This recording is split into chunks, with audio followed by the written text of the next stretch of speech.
Kiai Haji Abdul Latif Bangkalan adalah seorang ulama karismatik asal Madura yang paling dikenal sebagai ayahanda sekaligus guru pertama dari Muhammad Khalil Bangkalan, Mahaguru para ulama. Peran Kiai Haji Abdul Latif, beliau merupakan tokoh kiai dan ulama berpengaruh di wilayah Madura Barat, Kabupaten Bangkalan. Garis keturunan, Kiai Haji Abdul Latif memiliki nasab yang tersambung hingga Nabi Muhammad SAW melalui jalur para ulama dan wali songo. Ayahnya bernama Koai Haji Hamim bin Koai Haji Abdul Karim bin Kiai Haji. Kiai Haji Abdul Latif Bangkalan, akar waliullah dari tanah Madura. Di tanah garam yang keras dan berangin, di wilayah Bangkalan, lahirlah seorang alim yang namanya tak selalu tertera dalam lembaran kitab besar, namun pengaruhnya mengalir seperti mata air yang tak pernah kering, Kiai Haji Abdul Latif. Ia bukan tokoh yang gemar tampil di mimbar sejarah, tetapi dari rahim didikannya tumbuh seorang ulama besar yang kelak dikenal sebagai Syekhona Khalil. Kiai Haji Abdul Latif adalah figur sunyi yang memelihara cahaya dalam diam. Dalam tradisi pesantren Madura abad ke-19, ia dikenal sebagai sosok yang teguh dalam tauhid, kuat dalam tirakat, dan lembut dalam membimbing santri.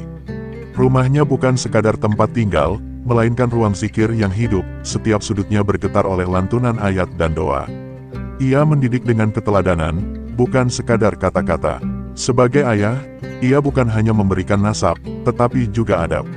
Kepada putranya, ia wariskan disiplin ilmu dan kedalaman rasa takut kepada Allah. Ia mengajarkan bahwa ilmu tanpa adab adalah kesombongan yang terselubung, dan ibadah tanpa keikhlasan hanyalah gerak tubuh tanpa ruh. Dari sinilah akar spiritual itu tumbuh, menghunjam dalam ke bumi keikhlasan, menembus lapisan-lapisan ujian hidup. Madura pada masa itu bukan tanah yang mudah. Tradisi keras, konflik sosial, dan tekanan kolonial menjadi latar zaman. Namun justru di tengah kerasnya realitas itulah Kiai Haji Abdul Latif menanamkan prinsip kesederhanaan dan keteguhan. Ia percaya bahwa ulama sejati bukan yang paling lantang, melainkan yang paling istiqomah. Ia membentuk putranya bukan untuk menjadi terkenal, tetapi untuk menjadi bermanfaat. Dikenal sebagai guru para kiai besar Nusantara, yang ilmunya menjalar hingga ke pesantren-pesantren Jawa dan Madura, maka itu tak lepas dari didikan seorang ayah yang membangun fondasi sejak dini. Kiai Haji Abdul Latif adalah akar dari pohon raksasa itu. Akar tak terlihat, namun tampaknya batang akan tumbang dan daun akan gugur. Dalam perspektif spiritual, peran Kiai Haji Abdul Latif menunjukkan bahwa sejarah tak selalu ditulis oleh mereka yang berdiri di panggung.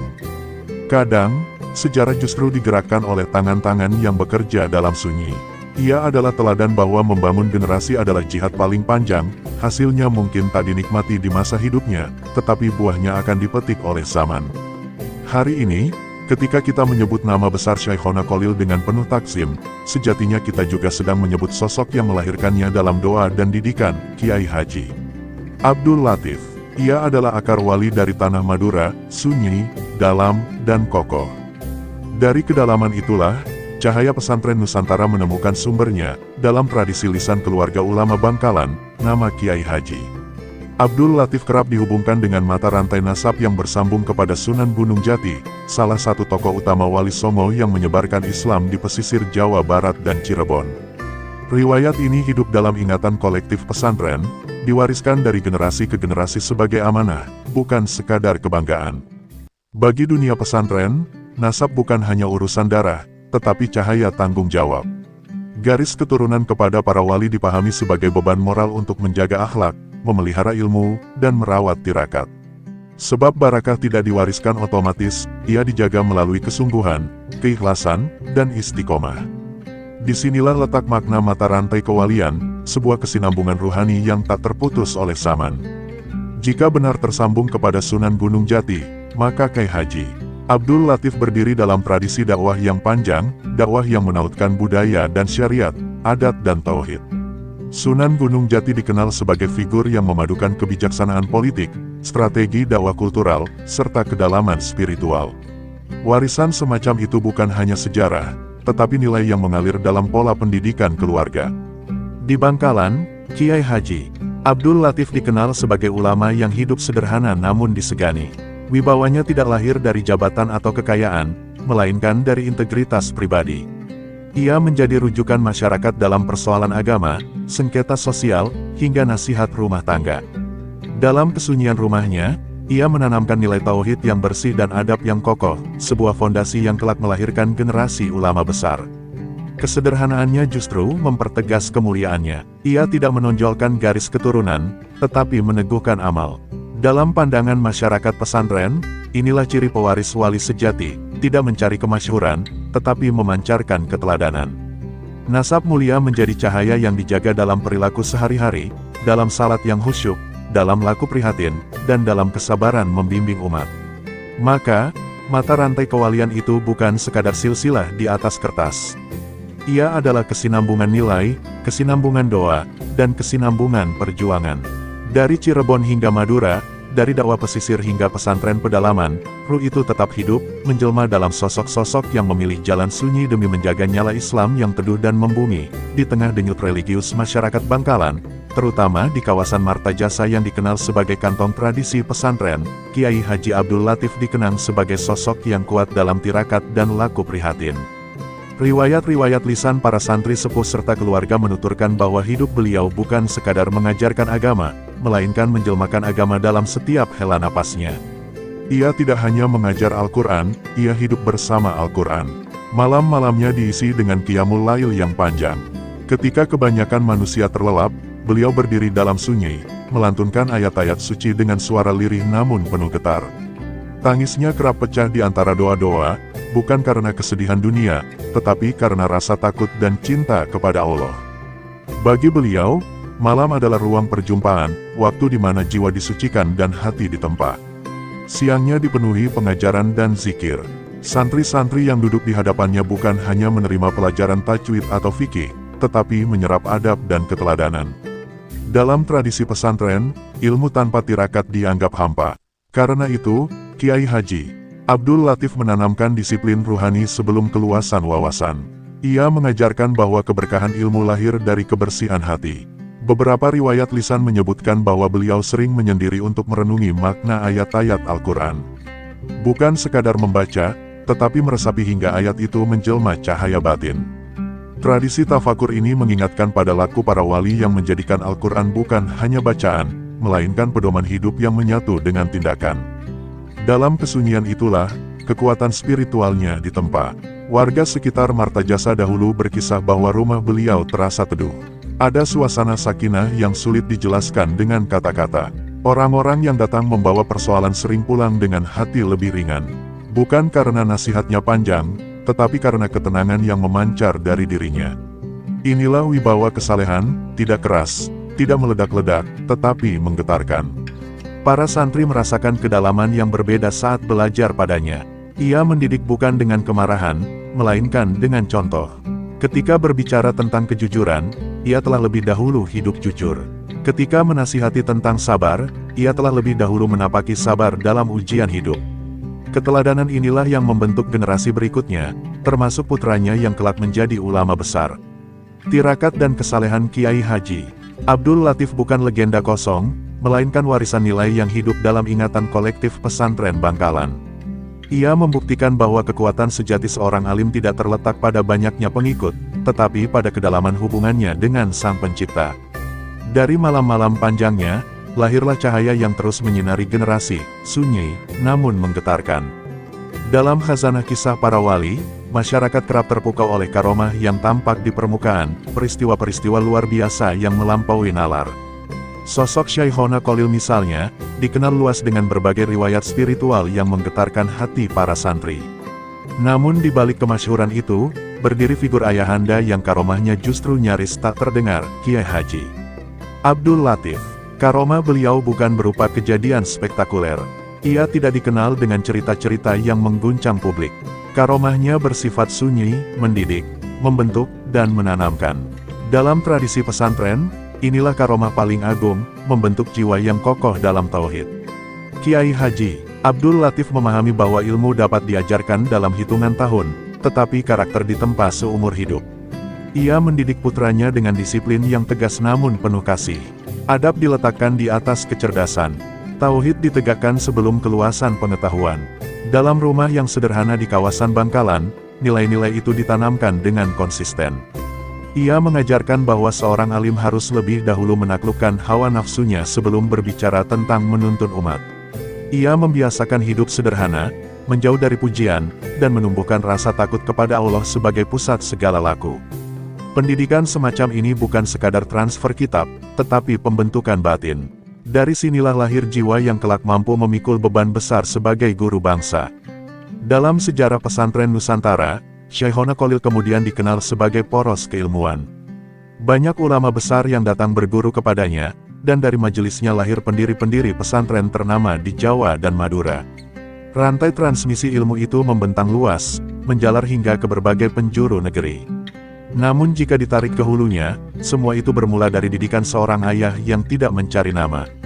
Pengaruh Kiai Haji Abdul Latif mungkin tidak tercatat dalam dokumen kolonial atau kitab-kitab biografi besar, tetapi jejaknya hidup dalam mata rantai sanad keilmuan. Ia adalah fondasi yang menopang bangunan besar itu. Karomah yang sunyi inilah yang sesungguhnya paling dalam maknanya. Sebab membentuk seorang wali berarti membentuk generasi yang akan membentuk generasi berikutnya. Dari rumah sederhana di Bangkalan, pengaruh itu merambat tanpa suara, menjadi denyut spiritual pesantren Nusantara. Kiai Haji Abdul Latif mengajarkan satu hal penting, keagungan tidak selalu hadir dalam gemuruh. Kadang ia tumbuh dalam kesabaran mendidik, dalam doa-doa panjang seorang ayah, dan dalam keyakinan bahwa Allah lah yang menumbuhkan benih-benih kebaikan.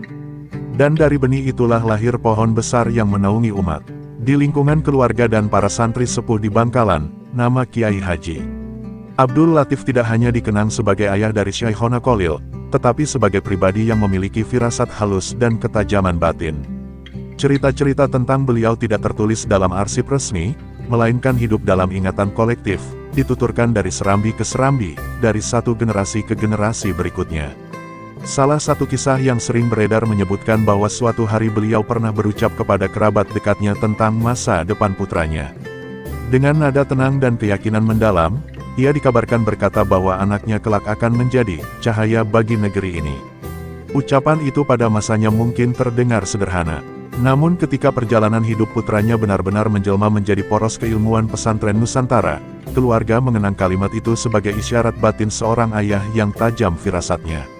Para santri tua juga mengisahkan bagaimana Kiai Haji Abdul Latif sangat menekankan adab sebelum ilmu. Jika ada murid datang dengan sikap tergesa, sombong, atau hati yang belum tertata, beliau tidak langsung mengajarkan kitab. Ia akan lebih dahulu menegur dengan lembut. Tegurannya tidak pernah bernada tinggi, tetapi mengandung kedalaman makna. Banyak yang bersaksi bahwa sekali dinasihati beliau, hati terasa seperti disingkap, malu, tetapi sekaligus tercerahkan.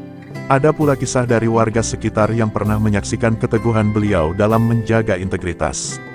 Konon, ketika diminta memberi keputusan dalam sengketa kecil antar warga, beliau tidak segera memutuskan sebelum memastikan hati dalam keadaan jernih. Ia lebih memilih menunda hingga selesai bermunajat. Bagi beliau, keputusan tanpa kejernihan batin bisa melukai keadilan. Beberapa orang tua di Martajasa juga berkisah bahwa rumah beliau sering menjadi tempat orang mengadu nasib dan meminta doa. Tidak jarang, seseorang datang dalam keadaan gelisah, lalu pulang dengan wajah yang lebih teduh. Mereka meyakini bukan semata-mata karena nasihat, tetapi karena doa yang dipanjatkan dengan tulus di sepertiga malam. Di Madura, keyakinan tentang keberkahan tanah Bangkalan kerap dikaitkan dengan kesalehan para leluhur. Kiai Haji Abdul Latif termasuk di antara nama yang disebut dengan penuh hormat. Masyarakat percaya bahwa doa orang-orang saleh tidak berhenti pada zamannya, ia mengalir melintasi waktu, menjadi penjaga yang tak terlihat. Kisah-kisah ini mungkin tak tercatat dalam dokumen sejarah resmi, namun justru disitulah kekuatannya. Ia hidup dalam kesaksian lisan, dalam pengalaman pribadi orang-orang yang pernah bersentuhan dengan kehadiran beliau. Dari firasat tentang masa depan putranya, dari teguran lembut yang mengguncang jiwa, hingga doa-doa sunyi yang dipercaya membawa keberkahan, semuanya membentuk gambaran tentang seorang alim yang pengaruhnya bekerja tanpa gemuruh. Dan dari kisah-kisah itulah, nama Kiai Haji Abdul Latif tetap hidup, bukan sekadar sebagai bagian dari silsilah, tetapi sebagai sumber keteladanan yang membekas dalam ingatan kolektif masyarakat Bangkalan. Di kawasan Martajasa, Bangkalan, terdapat sebuah kompleks pemakaman yang nyaris tak pernah sepi dari langkah peziarah. Di sanalah dimakamkan Kiai Haji Abdul Latif, tidak jauh, sekitar 100 meter di selatan, dari makam putranya yang lebih masyhur, Syekhona Khalil. Kedekatan letak itu seolah menjadi simbol kedekatan ruhani antara ayah dan anak, antara akar dan pohon yang tumbuh menjulang. Bagi para peziarah, perjalanan spiritual biasanya dimulai dari makam Syekhona Khalil. Mereka membaca tahlil, melantunkan doa, dan mengenang jasa sang ulama besar yang menjadi poros keilmuan pesantren Nusantara. Namun setelah itu, banyak yang melangkahkan kaki ke arah selatan, menuju pusara Kiai Haji Abdul Latif. Di sanalah doa-doa kembali dipanjatkan, lebih sunyi, lebih khusyuk. Sebagian peziarah meyakini bahwa berziarah ke Kiai Haji Abdul Latif adalah bentuk penghormatan kepada mata air yang melahirkan sosok wali besar. Ia dipandang sebagai fondasi yang menumbuhkan karakter dan spiritualitas putranya. Dalam tradisi pesantren, menghormati guru berarti juga menghormati orang tua guru, sebab dari rahim didikan merekalah mata rantai keberkahan itu tersambung. Suasana di makam Kiai Haji Abdul Latif cenderung lebih hening. Tidak seramai makam putranya, tetapi justru dalam keheningan itu terasa kedalaman. Banyak yang datang dengan niat sederhana, mendoakan, mengenang, dan mengambil pelajaran tentang arti keteladanan yang sunyi. Ada yang duduk lama membaca Al-Quran, ada pula yang sekadar menundukkan kepala dalam tafakur. Kompleks Martajasa sendiri telah lama menjadi salah satu titik ziarah penting di Madura. Setiap hari, terutama pada malam-malam tertentu dan bulan-bulan mulia, rombongan dari berbagai daerah berdatangan. Mereka tidak hanya membawa harapan pribadi, tetapi juga rasa terima kasih atas jasa para ulama yang telah menanamkan Islam dengan cara yang teduh dan berakar. Makam Kiai Haji Abdul Latif menjadi pengingat bahwa sejarah besar seringkali bertumpu pada sosok-sosok yang tidak banyak disebut. Ia mungkin tidak sepopuler putranya dalam kisah karomah, tetapi jejaknya tetap hidup dalam setiap doa yang dipanjatkan di sana. Dari pusara sederhana di Martajasa, pesan tentang keikhlasan, adab, dan kesabaran terus bergaung. Jejak itu tak pernah sepi, bukan karena gemuruh, melainkan karena cinta dan hormat yang tak putus dari generasi ke generasi.